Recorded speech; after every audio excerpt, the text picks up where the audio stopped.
I'm Sam, and this is Amazing Travels. Week 9. That sound is not great, but we're gonna do it anyway. What you guys are gonna hear about this week, or at least see in the week in review, is Thanksgiving, which was a little bit of a challenge because I was in Germany, and well, maybe you don't know, but if you don't, now you will. They don't celebrate Thanksgiving in Germany because it's a very strictly American thing. So finding a turkey is not always the easiest, and we experienced that hard. I was there with my brother, Steven. We hadn't spent a Thanksgiving together in like 10 years, I think. So it was very interesting. Is there someone behind me? Yeah. Like I'm crazy? Ciao. Right now I'm in Italy, by the way, in a small village, and this is why they think we're insane. Just standing here talking to what looks like a robot. Anyway, Thanksgiving was fantastic, awesome to celebrate with my brother, a friend that I hadn't seen in quite a few years, and some of his friends, which were all lovely people. We feasted as one should on Thanksgiving. Then there was another reunion in the works. Me and my friend Alyssa, which some of you may remember from my CBYX Germany years, because we met 10 years ago on the program, and we did a little 10-year reunion in Munich, hit up Christmas markets, ate a bunch of schnitzel and currywurst and all this yummy stuff, and we also froze our tits off. Anyway, check it all out here in the week in review. Dynamic Duo is back. Starting off a good German meal with a good German beer. First beer back in Germany is always the sweetest. The portion size. This giant schnitzel and sauce for just €9. What? Action. This is, don't say action. I just want to show the people this is where you need to go in Hamburg to have your schnitzel. Frauenkirche. Don't get it confused. Just don't get it twisted. Just make sure you bring cash because that's all they accept. But it's well worth it. So this is it. Take it in. Take it in. Okay? Yum. We begin our Thanksgiving journey seeing if Steven's oven's even big enough for a turkey.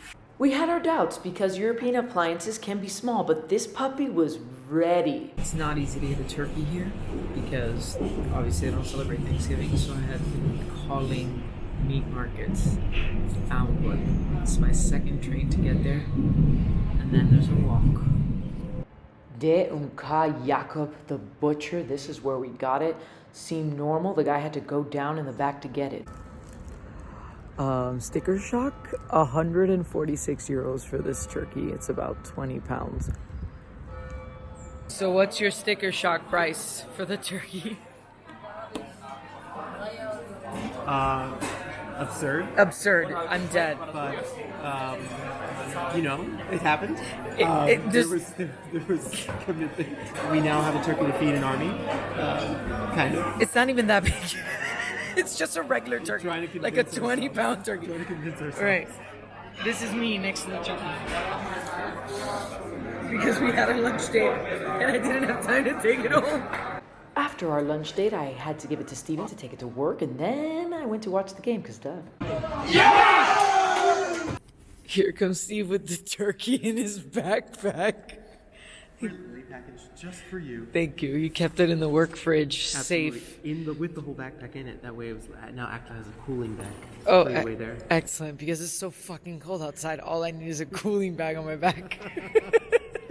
This is Bertha, unwrapped and beautiful. Look at how meaty and fresh. I mean, I just stabbed some holes in there so I can get the garlic real good in there, yes. She was fresh and never frozen, so I made homemade Cuban mojo to season the turkey, and this is how she looked overnight.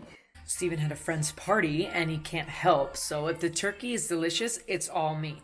If it tastes bad, it was all Steven. Here we are preparing our turkey. Look at this monstrosity. I know you guys are jealous just looking at that fresh turkey. Look, Larry. Bam! Stuffed with pineapple and bacon. Of course. How else is it? We don't play games in this kitchen. We don't play. We left the turkey in the oven and went to go get beer, because that's really important. Bertha's ready. 4 short hours later, she was steaming, she was hot, and we were very hungry. So it was time to cut her open and dig in. This is the squad for Thanksgiving. As you can see, we had a smorgasbord feast and no one complained, not one. Oh, I'm a fool. I didn't switch out my SD card. 1 minute left. It looked like every street in Hamburg had a Christmas market. I don't think I've seen them so dense as I have there. And it was totally great because that means more Glühwein, more food, right? England, USA? 0-0, tied at halftime. What's your call? I think the United States will win it 1-0. I think it's tied as well. I have faith that we will win 2-0. Let's go! I had too much faith. They didn't win. They moved on to the group stage, and now, as we all know, they have been kicked out of the tournament. The next day, Steven had a fitness competition called High Rocks, and this is him doing some ball squat things. Him and his partner Giuseppe crushed it.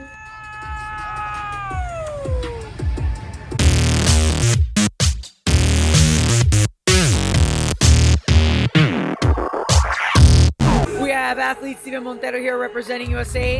His partner Giuseppe had to go get a Red Bull because he's Italian, so he's probably having a coffee actually. Tell us, how was the race? The race was very good. It was actually less strenuous than I imagined. There were some parts where you really had to push yourself, but that was really the spirit of the competition that was driving you to do a better job and to really give it your all. But other than that, I'd do it again. Amazing, amazing. Your fans, they're here cheering you on as they always have. Yeah. How does that make you feel? I mean, I'm honestly absolutely delighted that they would all come out and support me.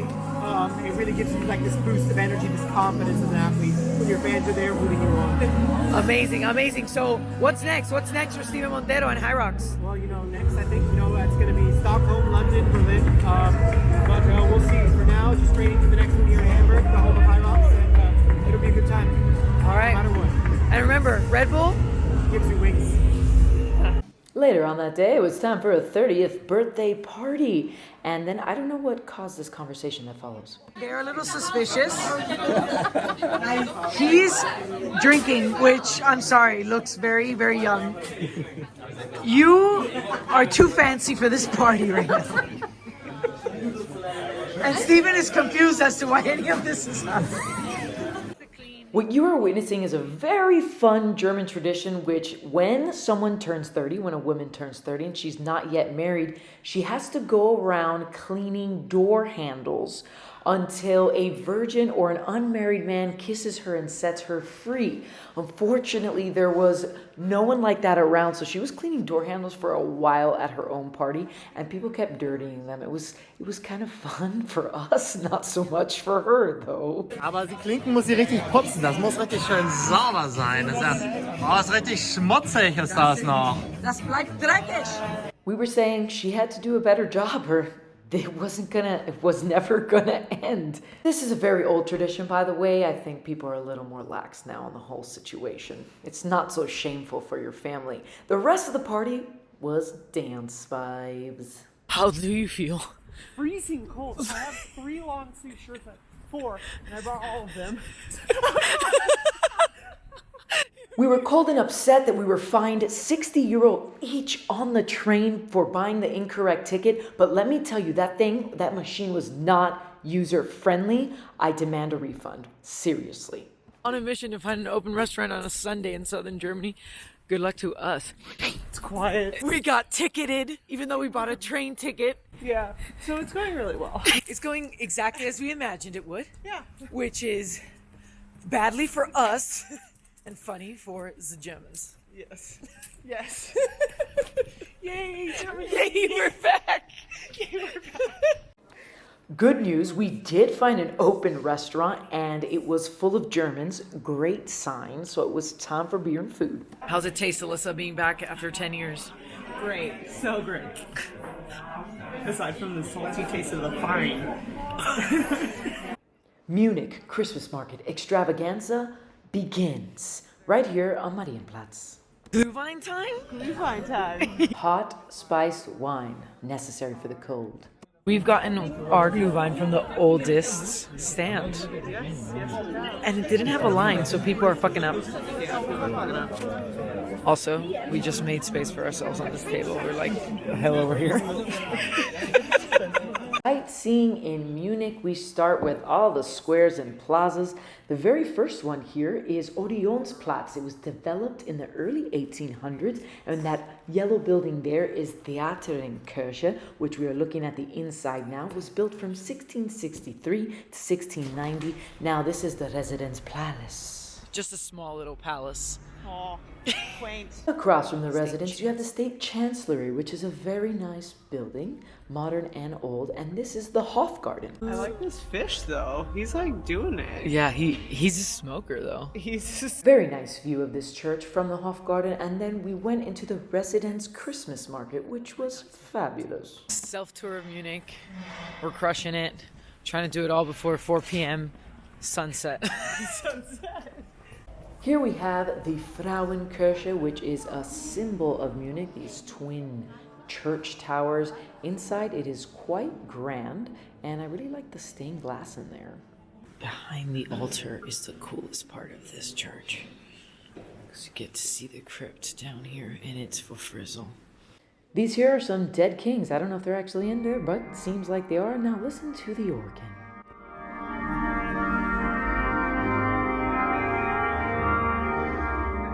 that outfit. Let me tell you, this is my look. It is your look. Look at this. Obviously. I love the coat and the scarf and all that, but like, doesn't she get cold? The Christmas markets were endless, and they got us every time because we bought something every time. All right, right here. Got my warm cherry strudel, baby. Oh, yeah. Then Alyssa showed up with this loaf of bread and cream. Oh, Alyssa, you secretly discovered the best thing ever. What is it called? Dampfen Knödel. I don't know what this is. It's good. It's a soft white bread in vanilla and cinnamon sauce. I'd recommend. Marienplatz, the city's main square since 1158. Absolutely insane. And this is the Peterkirche, the oldest recorded church in the city. It opened in 1294, and it's thought to be the origin point for the whole city. You can buy tickets to go up. So, it's a little tight. It's tight. It's about 1.5 persons thick. For reference, it is 1 person thick. Going up is highly recommended. You could see every single landmark in the old city center, and you can even see the Alps. Hard to see from the video, but totally awesome. Now, rubbing Juliet's boob is good luck. I wasn't going to miss out on that, and neither was Alyssa. Now we are at Weinachtsmarkt, where there's a bunch of little stands where you can buy stuff, and these dips were so good, I wanted to bathe in them. I told Sam, no, you're gonna die if you drink this. But it actually says Trinkwasser. You're not dying? No, I'm thriving. It's not even 4 p.m., but we decided that we couldn't say no to Feuerzangenbowle from that giant cauldron. Prost. Cutest pedestrian lights ever. Look at the hearts. Look at the hearts. We found our favorite spot. Oh my God. It's hard to do this one-handed. Just walking, we find Asamkirche, which is full of what? Where the gold at? Gold, lots of gold, or at least it looked like it. We have Karl's Tor here. Also dates back to the old city wall era. And it looks like it has an extremely big Christmas market. What else would it be? It was so big it had an ice rink, and that's how we ended Munich. Okay, you're on. I'm on. Oh, what week is it? When you're on the go too much, you really just don't know. If you like my adventures, like, follow, subscribe, comment, and, stay tuned for more impromptu vibes like this, because we don't record twice. We just keep going, baby. See you next week.